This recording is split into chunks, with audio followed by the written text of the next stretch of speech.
Olá, pessoal, boa tarde, tudo bem? Espero que vocês e seus familiares estejam bem. Bom, após um longo e tenebroso período, depois de atividades, projetos, no segundo bimestre, nós começamos agora a nossa segunda fase do segundo bimestre aqui em Biologia.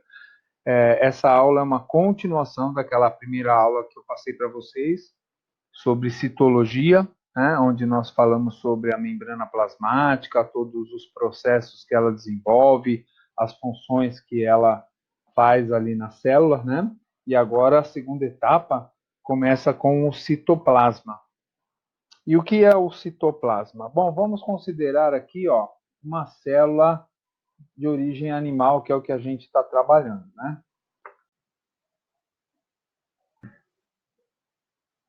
Então, olha lá, uma célula, tá? Nós temos a célula aqui numa representação muito simples. A parte que nós já estudamos, que é a membrana plasmática, representada aqui em vermelho, que é o envoltório celular, a camada mais externa de uma célula. E aqui embaixo, o núcleo, que é a camada mais interna, internalizada de uma célula qualquer, tá? Entre o núcleo e a membrana plasmática, nós temos todo esse espaço aqui representado por essa cor azul. Essa região é o citoplasma. Então, na verdade, o citoplasma nada mais é do que a representação de um espaço compreendido entre a membrana plasmática de uma célula e o seu núcleo. Toda essa região aqui é o citoplasma de uma célula, tá? E esse citoplasma ele possui algumas características. A primeira característica é que esse citoplasma ele é preenchido por um líquido gelatinoso chamado hialoplasma ou citossol. Tá? Esse hialoplasma ou citossol, que é esse líquido gelatinoso incolor, ele se apresenta em dois estados de concentração. Mais próximo ao núcleo, esse aloplasma ele se apresenta num estado mais fluido, mais liquefeito. E próximo à membrana plasmática, esse aloplasma se apresenta mais gelatinoso, mais denso. Tá? Essas regiões mais afastadas e mais próximas do núcleo recebem nome também. Aqui é a parte chamada endoplasma, que é a parte mais profunda, entre aspas, de uma célula, e próxima à membrana plasmática, o ectoplasma, tá? Então, próximo à membrana plasmática, esse aloplasma está mais denso, mais gelatinoso, e próximo ao núcleo, ele está mais fluido, mais liquefeito, tá? Esse líquido, ele se movimenta de acordo com o processo de metabolismo da célula. E esse movimento desse aloplasma dentro do citoplasma recebe o nome de ciclose. Ciclose, né? Um ciclo. Esse movimento ele faz com que as estruturas internas do citoplasma, que são as organelas que nós já vamos conhecer, se movimentem também. E esse movimento auxilia no processo metabólico da célula, em tudo que ela faz, que é uma coisa que nós vamos aprender daqui a pouquinho. Tá? Então, esse movimento de ciclose ele é fundamental para o metabolismo. Então, vou mostrar para vocês aqui um vídeo que mostra, né, em uma célula de Elódia, uma célula vegetal, mas é uma célula como outra qualquer, tá? Quem não conhece a Elódia, é uma planta aquática e ela é muito boa para a gente analisar o processo de ciclose, porque ela é bem transparente, é fácil de verificar e ela é muito ativa, tá? Então, olha só o vídeo que eu tenho aqui para vocês. Então, nós temos aqui, ó, a célula vegetal, tá? Que é quadradinha, internamente toda a região do citoplasma, que é transparente, e essas bolinhas verdes que nós enxergamos, que são as mais fáceis de nós enxergarmos, são as organelas chamadas de cloroplastos. Nós não vamos estudar, tá, a célula vegetal, tá? Mas o cloroplasto recebe esse nome porque ele contém a clorofila, que é o pigmento respiratório que permite à planta fazer a fotossíntese. Então, eu tenho muitas dessas organelas chamadas cloroplastos dentro da célula vegetal. E são elas que conferem a coloração verde das plantas. Porque quanto mais cloroplasto eu tenho, mais dessas organelas que fazem a fotossíntese eu tenho, mais fotossíntese e energia eu produzo. Então, eu vou colocar o vídeo aqui para vocês e vocês vão perceber que essas organelas, quando estimuladas pela luz, elas começam a realizar um movimento, que é o movimento do metabolismo para fazer a fotossíntese. E este movimento que vocês estão vendo aqui, dessas organelas se locomovendo pela célula, é o processo de ciclose. Neste caso aqui, a célula está fazendo esse movimento de ciclose para que esses cloroplastos possam se posicionar para pegar o máximo de luz possível para fazer a melhor fotossíntese. Então, normalmente, eles ficam nas extremidades, junto à membrana e parede celular, para captar mais luz.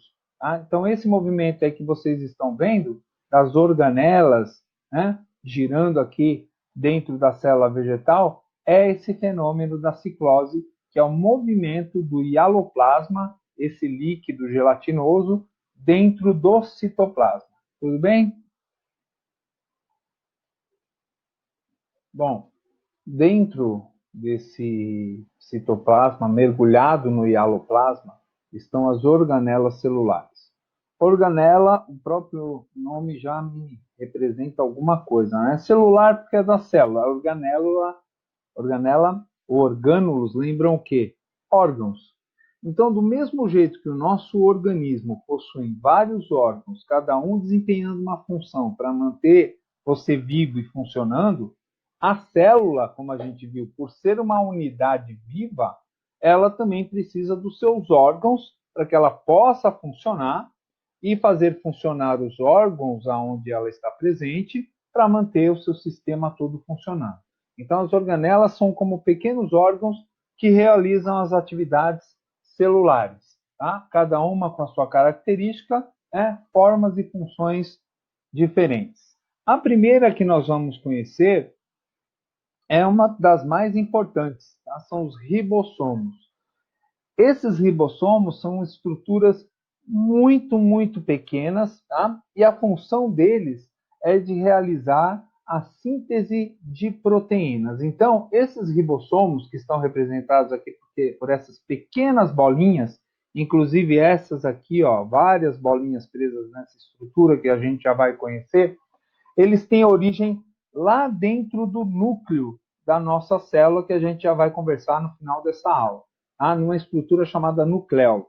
Então, eles são produzidos ali, muitos ficam na região do núcleo, outros migram, saem de dentro do núcleo da célula, se espalham pelo citoplasma ou ficam aderidos em outras estruturas, como a gente já vai ver.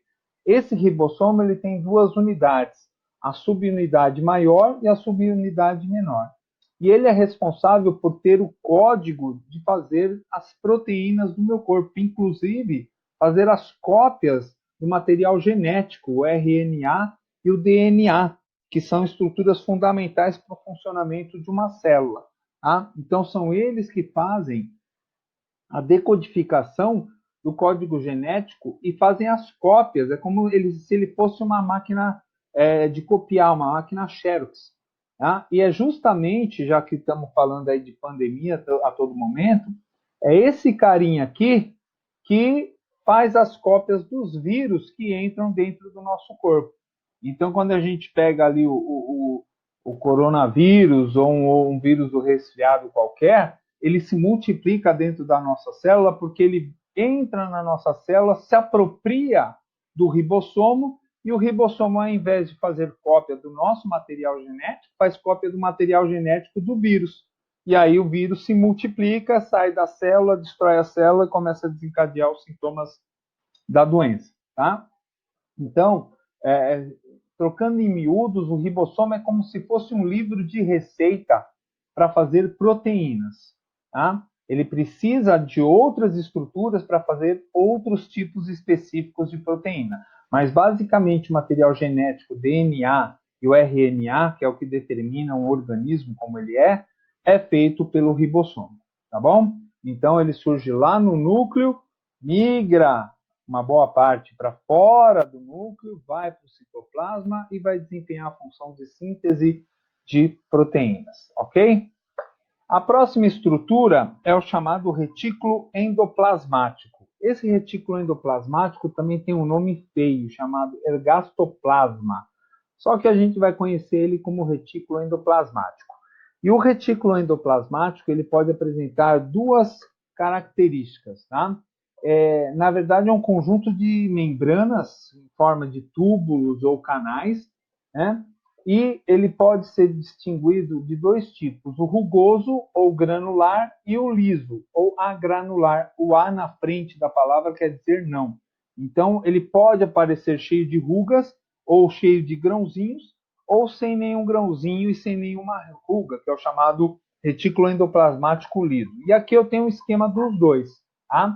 Aqui nós temos o retículo endoplasmático liso e aqui o retículo endoplasmático granuloso. Eles são os mesmos. A diferença é que o liso não possui preso nele essas pequenas bolinhas. E adivinha quem são essas pequenas bolinhas? São aqueles ribossomos que eu acabei de falar. Então, à medida que o retículo plasmático fica mais afastado do núcleo, ó, aqui é o núcleo da nossa célula. Quanto mais afastado do núcleo, sem esses grãozinhos de ribossomos ficam aderidos a ele. Então, ele se torna liso. Quando ele está próximo do núcleo, os grãozinhos do ribossomo aderem às suas paredes e ele se transforma em granuloso. Tá? É a mesma organela, só que ela pode estar com os ribossomos, que é o granuloso, que é esse aqui em lilás, ou pode estar sem os ribossomos, que é esse aqui lisinho, aqui mais clarinho. Tá? Independente disso, praticamente eles realizam as mesmas funções. Tanto o retículo liso como o granuloso fazem a mesma coisa. A única coisa é que o granuloso desenvolve uma função a mais. E que funções são essas? Vamos lá.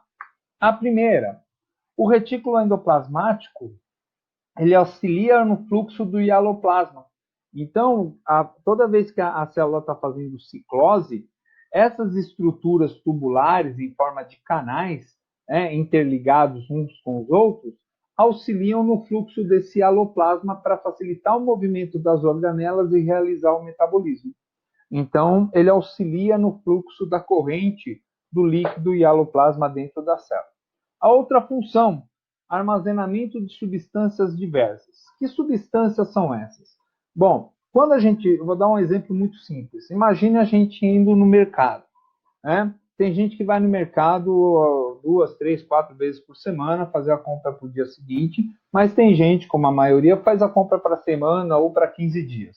Quando você vai no mercado, você vai comprar, né, os alimentos, vamos falar de alimentos, que vão servir para você usar na sua alimentação das diferentes formas possíveis e fazendo os diferentes tipos de alimentos.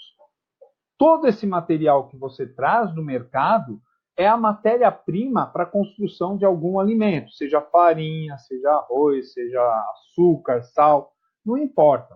E quando você traz ele, você não usa tudo de uma vez. Você vai fazer o quê? Você vai guardar na sua despensa. Então, a despensa da nossa casa guarda a matéria-prima que vai ser utilizada para a construção de diversos tipos de alimentos. O retículo endoplasmático é o armazém da nossa célula. Então, ele guarda a matéria-prima que está chegando do organismo, seja da digestão ou seja de outros órgãos, para usar num posterior momento em que a célula necessite. Então, ele armazena a matéria-prima necessária para o metabolismo celular. Tá? Outra coisa importantíssima, produção de lipídios. Então, ele produz gordura, principalmente o colesterol, que a gente já falou ali, quando vimos os compostos orgânicos, né, os lipídios, e a lecitina. O colesterol aqui, além da composição da membrana plasmática, lembra que eu falei que a membrana plasmática ela é lipoproteica, ela é feita de lipídios e proteínas, esse lipídio é o colesterol. Esse colesterol que é produzido pelo retículo endoplasmático, ele é usado principalmente como precursor dos hormônios sexuais, masculino e feminino. Os hormônios testosterona nos homens e o estrógeno nas mulheres. Esses hormônios são fundamentais né, para conferir, tanto para homem como para mulher, as características sexuais secundárias. Então, são os hormônios, né, sexuais que transformam o menino em homem e a menina em mulher, preparando eles para o acasalamento, para poderem ter filhos e tudo mais, né, e desenvolvimento do corpo. Então, o colesterol é produzido aqui, ó, pelo nosso retículo endoplasmático, tá ok? E auxilia na eliminação de toxinas produzidas pelo próprio metabolismo. Quem mais trabalha são os retículos endoplasmáticos do fígado. Então, o fígado é um órgão onde as células hepáticas possuem muitos retículos endoplasmáticos que vão metabolizar as toxinas que você ingere, seja o álcool, seja a droga, seja medicamento, que também é uma droga. Então, ele que metaboliza todo essas toxinas para eliminar do seu organismo, tá? Que é um fator importante, já que o fígado é o que mais trabalha nessa área aí. E produção de proteínas. Então, o retículo endoplasmático produz proteínas. Mas, para produzir as proteínas, ele precisa de quem?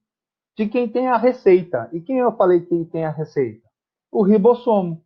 Então, o que o retículo plasmático faz? Ele tem a matéria-prima, porque ele armazenou a matéria-prima ali que veio do organismo. Ele pega o livro de receita, que são os ribossomos. Então, a produção de proteínas é exclusiva do retículo plasmático, endoplasmático rugoso, porque sem os ribossomos ele não tem a receita para fazer as proteínas que a célula vai utilizar, tá? Então, essas funções são do retículo endoplasmático, tanto liso como rugoso. O rugoso e o liso realizam todas essas funções, porém, só o rugoso, por estar associado aos ribossomos, é que vai poder produzir as proteínas, tá ok? A próxima organela nossa é o complexo de Golgi, ou complexo golgiense, letra maiúscula, Golgi, tá? Que é o nome do pesquisador italiano que descobriu essa organela e estudou essa organela. O complexo de Golgi é um conjunto de membranas sobrepostas em dobras, tá? Cheia de vesículas ou bolsas que são chamadas de lisossomos. Então tá aqui, ó.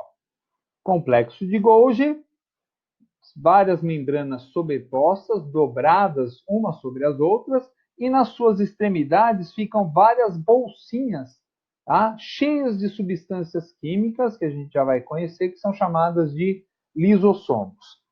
Como é que funciona o complexo de Golgi? Assim como o retículo, ele também tem as suas devidas funções. Quais são as funções do complexo de Golgi? Primeiro, armazenamento de substâncias de origem proteica, principalmente enzimas. Então, todas as proteínas que são produzidas ali pelo retículo endoplasmático são empacotadas para serem guardadas e cedidas ao complexo de Golgi, que vai guardar essas enzimas para quando a célula necessitar. Então, ele é o armazém do produto pronto, né? Então, nós temos ali o retículo endoplasmático, que tem a matéria-prima, e o complexo de Golgi, que tem o produto final pronto e armazenado. Então, ele é um armazém da matéria pronta, né, já produzida.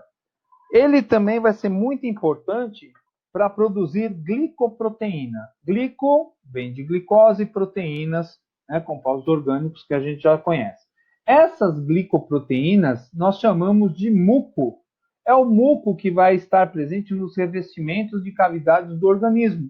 Por exemplo, o muco que a gente tem no nariz, que aumenta a secreção quando nós estamos resfriados. Quem produz é essa organela aí. O muco que nós temos na garganta, na traqueia, que filtram as partículas de sujeira. O muco presente na área genital, vaginal, tanto masculina como feminina, que reveste a cavidade interna da vagina, que serve para proteção e aumenta a secreção durante o ato sexual. Quem produz esse muco aí é o complexo de Golgi. Então, toda a área que você tem mucosa no organismo, o complexo de Golgi vai produzir esse muco aí, composto basicamente de glicose e proteína, daí o nome glicoproteína. E Ele também é responsável por organizar o acrossomo. Isso aí só nos homens. Mulher não tem acrossomo, por quê? Porque o acrossomo é uma bolsa de enzimas presente no espermatozoide. Então, quem tem espermatozoide é homem. Então, meninas, mulheres, vocês estão fora dessa, tá? Então, toda vez que o homem produz espermatozoides, ele vai produzir esses espermatozoides dentro do seu testículo. Só que dentro do testículo, ele não é igual a essa estrutura que a gente vê aqui. Ele é uma bolinha, que é chamado de espermatócito. E quando ele sai do testículo no formato de uma bolinha, ele é uma célula, então ele tem complexo de Golgi, ele tem tudo, né? Ele sai do testículo e vai subir pelo canal deferente até chegar perto de uma estrutura que é como se fosse um novelo que fica acima do testículo do homem, e esse novelo ele é chamado de epidídimo. Esse epidídimo é como se fosse um novelinho que fica ali em cima do testículo. E é ali que a célula começa a sofrer a modificação para ganhar o flagelo, organizar as organelas que vão dar energia, que a gente já vai conversar, tá? E o acrossomo, que é uma bolsa de enzima que fica bem na cabeça do espermatozoide. Essa enzima é chamada enzima hialuronidase. E é justamente essa enzima que vai corroer o invólucro do óvulo, a primeira camada do óvulo chamada corona radiata. Então, na hora que você vê uma fecundação, você vê que o espermatozoide chega no óvulo e o que ele fica fazendo? Ele fica batendo, pressionando a cabeça. Ele está fazendo isso para que estoure essa bolsa e o líquido caia sobre o óvulo. E esse líquido começa a corroer o óvulo, permitindo com que o espermatozoide entre. Assim que ele penetra, um espermatozoide atravessa essa primeira camada, o óvulo secreta um muco, um líquido, que é imune a essa enzima, e aí nenhum outro consegue entrar. Por isso que sempre um espermatozoide que entra no óvulo e nunca dois. Tá? Então, quem produz essa estrutura que fica na cabeça do espermatozoide masculino, tá? É lógico, né? Não tem feminino, é o complexo de Golgi, tá bom? A próxima organela é o lisossomo, ou são os lisossomos, que são aquelas bolsas que eu falei para vocês que ficam presas no complexo de Golgi. Tá? Essas bolsinhas, elas carregam enzimas digestivas, ou seja, toda vez que nós nos alimentamos, nós fazemos a digestão desse alimento. Nós fazemos a digestão, transformamos o sanduíche, o arroz com feijão, né, a coxinha que a gente come, em compostos menores, que é a separação dos nutrientes presentes ali naquele alimento. Tudo isso que é aproveitado vai para dentro da corrente sanguínea, mandada para várias células. O alimento lá chega na nossa célula, ou qualquer outra substância, uma bactéria, por exemplo, que é devorada, entre aspas, por uma célula de defesa, todos esses nutrientes eles precisam ser digeridos. Isso aí a gente chama de digestão intracelular, ou seja, uma digestão que ocorre dentro das nossas células. E do mesmo jeito que no nosso sistema digestório, ali nós temos no estômago lá o suco gástrico, o ácido, né, as enzimas que fazem a digestão, a célula também precisa de uma enzima para fazer a digestão do alimento ou das partículas que ela vai englobar. Então aqui tem um esquema de como funciona mais ou menos isso. Então tem aqui, ó, eu tenho o complexo de Golgi, as suas enzimas, né, aqui dentro das vesículas ou bolsas, e o que acontece? Toda vez que chega uma partícula de alimento ou de uma bactéria que está sendo devorada, esse processo vai ocorrer por fagocitose ou por pinocitose, que não está descrito aqui. Tá? Fagocitose é quando a partícula é sólida e pinocitose é quando a partícula é líquida. Mas não importa, vai entrar dentro da célula e vai se formar como se fosse uma pequena bolsa que é chamada de fagossomo. Essa bolsa se desenvolve e forma um pequeno estômago, que é o vacúolo digestivo, que está aqui, ó, tá? Vacúolo digestivo. Do mesmo jeito que a gente tem um estômago, que é uma bolsa, que vai fazer o processo inicial mais pesado de digestão dos nutrientes, a célula também precisa de um estômago. E por que ela precisa de um estômago? Porque se o lisossomo, que carrega enzima, estourar fora de um vacúolo, né, fora desse estômago da célula, ele vai liberar essa enzima que vai destruir e matar a célula. Então, eu preciso garantir a integridade da minha célula. Então, o que eu faço? Envolvo o alimento, essa partícula sólida ou líquida, em uma bolsa, que é um mini estômago, chamado vacúolo, e eu libero dentro desse vacúolo as minhas substâncias enzimáticas. O que acontece depois? Eu faço a digestão dessa substância. O que é bom, eu aproveito e mando para outras estruturas celulares. E o resíduo, exatamente como se a gente estivesse nos alimentando, né? O resíduo nosso é o que da digestão? São as fezes, é o cocô. Então, o que acontece? Tudo aquilo que eu não quero, essa estrutura que é chamado de vacúolo, chamado vacúolo residual, porque tem os resíduos dessa digestão, vão até a membrana plasmática e jogam de volta no sangue para ser eliminado ali pelo fígado ou para o sistema excretor, que é o rim direto, que vai filtrar, vai depender da substância. Tá? Então, os lisossomos fazem isso. Eles promovem a digestão intracelular, liberando as enzimas presentes no seu interior. Lembrando que os lisossomos estavam armazenados aonde? No complexo Golgiense ou no complexo de Golgi. Tudo bem? Deu tilt de novo, mas deu para voltar. A próxima organela, pessoal, tem um nome feio, chamada peroxissomo. Os peroxissomos, eles são muito importantes porque eles degradam peróxido de hidrogênio, que tem como fórmula H2O2. H2O é água. Botei mais oxigênio, água oxigenada. Então, peróxido de hidrogênio é água oxigenada. Essa água oxigenada, ela é produzida no nosso metabolismo. Ó, as nossas células produzem água oxigenada. Não vai pensar que a água oxigenada que você passa no cabelo, que você passa sei lá onde, tá, gente? É a água oxigenada produzida pelo metabolismo celular. Só que tem um problema. A água oxigenada, ela é tóxica. Ela faz mal para as nossas células. Então, ela precisa ser o quê? Degradada em substâncias menos agressivas. Algumas substâncias perigosas, como a amônia que nós produzimos no metabolismo também, elas precisam ser eliminadas da célula para irem para o fígado, porque a nossa célula não dá conta de eliminar ela, tá? O NH3, que é a amônia. Então vai passar lá no fígado pelo ciclo da amônia, ciclo do ácido úrico, para transformar em substâncias menos tóxicas para serem eliminadas posteriormente. Mas a água oxigenada ela é mais fácil de ser eliminada. Então, o que eu tenho? Eu tenho uma organela chamada peroxissomo, daí o nome, né, associado ao peróxido de hidrogênio, e essa organela, ela possui uma enzima chamada catalase. Enzima quebra partículas. Enzima é um catalisador que acelera reações. Então, o que vai acontecer? Olha a equação aqui.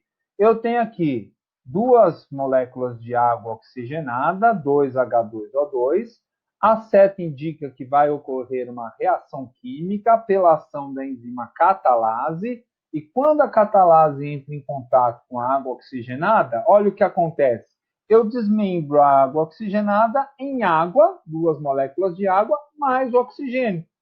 Água é bom? É bom. Oxigênio é bom? É bom. Então significa que eu quebrei uma partícula tóxica produzida pela minha própria célula em substâncias que são benéficas e serão utilizadas por ela posteriormente. Tá? Então, o peroxissomo degrada a água oxigenada produzida pelo metabolismo. A próxima é a mitocôndria. A mitocôndria, pessoal, é uma das organelas mais importantes dentro do nosso organismo, dentro das nossas células.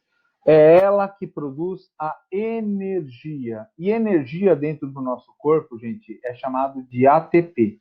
ATP, como eu já havia falado lá no transporte ativo de substâncias da membrana plasmática, é uma sigla para trifosfato de adenosina, ou adenosina trifosfato, tá?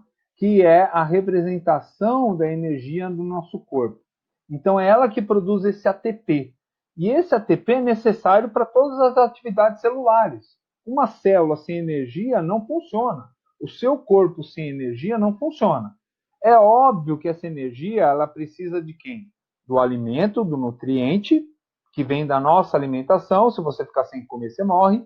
E também do oxigênio da respiração. Então, a mitocôndria ela vai usar o oxigênio, vai usar a glicose, entre outros, mas a glicose é o principal, como fonte de energia para que ela possa realizar uma série de reações químicas que estão presentes no chamado na respiração celular, que nós não vamos aprender sobre isso, tá? Uma matéria totalmente à parte, entender como essa estrutura produz a energia no nosso corpo, né? Nas estruturas, nas cristas da mitocondriais, tal. É um ciclo de Krebs, é uma coisa de louco.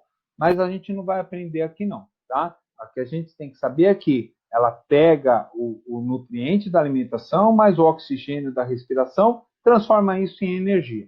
E para a gente entender isso, como funciona, né, essa mini usina de energia, tem a equação da respiração celular, a parte final da equação, aonde eu tenho simplificado o que ela pega, né, e no que ela transforma. O processo é muito mais complexo, tá, gente? Existem várias fases ali para entender, mas a gente fica aqui na base de segurança, tá bom? Então tá aqui, ó.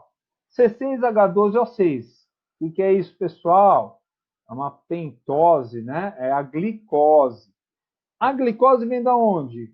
A base da nossa alimentação vem do alimento, mais 6 oxigênios. O oxigênio vem da onde? Da respiração. Isso aqui, dentro da mitocôndria, por vários processos químicos, vão ser transformados. Olha a seta aqui, ó. A seta está mostrando que os reagentes vão chegar a produtos. Então, depois que eu consumo o oxigênio e a glicose, eu vou produzir gás carbônico, que a gente joga fora, né? Eu pego o oxigênio, jogo fora o gás carbônico. 6 moléculas de gás carbônico, 6 moléculas de água. A água é boa, eu guardo. O CO2 eu mando lá para o sangue e vai sair na respiração. E a energia que eu vou utilizar para as atividades que eu preciso no meu organismo. Então, essa energia é o ATP. Essa energia, ela não é renovável, gente. Não dá para renovar a energia que é gasta. A energia consumida é perdida no seu uso. Então, a gente toda hora tem que estar respirando e toda hora tem que estar se alimentando para que eu possa mandar esses reagentes, essa matéria-prima para dentro das células, a mitocôndria transforma em energia e nós desenvolvemos as nossas atividades. Tá legal? A próxima organela são os centríolos. Essas organelas elas vão atuar no processo de divisão celular. Uma célula, toda vez que precisa se regenerar ou formar novas células, vai realizar o processo de divisão. Então, uma célula se transforma em duas, exatamente iguais. Esse processo é chamado de mitose e meiose. Eu não vou entrar em detalhes, tá? O que vocês precisam saber é que a célula, na mitose, que é um processo de divisão celular, uma célula mãe se divide em duas células filhas exatamente iguais. Isso é a mitose. Isso é o que acontece quando a gente faz um machucado e a pele se regenera, formando pele nova. Para ela fazer isso, as células da sua pele precisam se multiplicar e vão se dividir, fazendo células iguais. A meiose é um outro processo. A meiose é para eu produzir células reprodutivas, óvulo e espermatozoide. Então, nesse caso, a meiose, a célula se divide, só que ela tem o dobro do número de cromossomos, né, na sua fase original do que na fase final. Então, no caso da meiose, que é um processo de divisão celular de formação de célula reprodutora, óvulo e espermatozoide, uma célula original vai formar células com a metade do número de cromossomos, que é a estrutura genética para formar óvulo e espermatozoide. Se matéria do terceiro ano, eu não vou ficar aqui, né, assustando vocês não, porque é uma matéria até muito gostosa. Tá? Então, esses centríolos, eles são responsáveis por formar as fibras do fuso e as fibras do áster. Essas estruturas, elas vão auxiliar na hora de separar as estruturas genéticas de uma célula para que as duas células as duas células filhas tenham o mesmo número de cromossomos, que é a estrutura do DNA, originais. Tá? Então tá aqui, ó. Os centríolos são essas estruturas tubulares. Cada centríolo aqui é formado por um conjunto de 9 grupos de 3 túbulos. Então, são 9 grupos, cada grupo tem 3 tubinhos. Então, são 27 tubinhos que formam cada centríolo. Tá? E esse centríolo, eles formam as fibras, tá, do fuso, que são essas aqui, e as fibras do áster, que são essas aqui. Tá? Essas fibras do fuso, ou microtúbulos, eles se associam aos cromossomos, que são essas estruturas que ficam dentro do núcleo, que a gente já vai falar. E é como se fosse um cabo de guerra. Para eu garantir que cada célula tem o mesmo número de cromossomos, cada centríolo vai para um lado da célula mãe e na hora de se dividir, cada um puxa para o lado o que é de sua parte. Então tem um videozinho aqui para você entender melhor e ficar mais fácil de visualizar isso aí. Então, olha só, eu tenho aqui a célula, eu tenho aqui o centríolo, eu tenho aqui o núcleo, o nucleolo, que a gente já vai conhecer ele, e aqui dentro, essas coisinhas, essas minhoquinhas, são os filamentos de cromatina que formam os cromossomos. Aqui está toda a informação genética de um indivíduo. Então, essa célula precisa formar duas. Então, olha o que vai acontecer.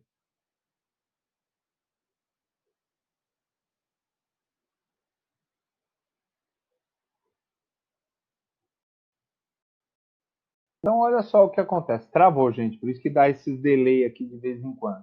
Então, notem que aqui, ó, o centríolo vai se duplicar. Aí ele se duplica, começam a formar as fibras, os microtúbulos, as fibras do áster, vai cada um para um lado, para os polos opostos, cada um vai estar presente em outra célula. Aquelas estruturas ali que formam o DNA, ó, se transformam nos cromossomos, eles se duplicam, porque eu tenho uma célula com uma quantidade de cromossomos. Essa célula precisa formar duas com a mesma quantidade. Então, o que acontece? Se duplica. E aí, esses duplicados, né, vão se centralizar e depois essas fibras, ó, começam a encurtar, cada um puxa para o canto a sua estrutura genética e eu tenho duas novas células. Então, o centríolo, essa organela, auxilia ali na formação de duas novas células, fazendo ali a divisão celular. E a última estrutura intracelular que nós vamos conhecer, intracelular, que eu digo no citoplasma, porque tem um núcleo também daqui a pouco, uma aula separada para não ficar muito pesado.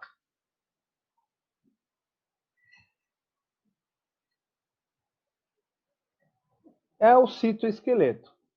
Então, imagina que isso aqui é a membrana celular, aqui é outra parte da membrana celular, aqui é o recheio da célula. Fizeram um corte ali, mostraram aqui a mitocôndria, tá? Tudo bonitinho.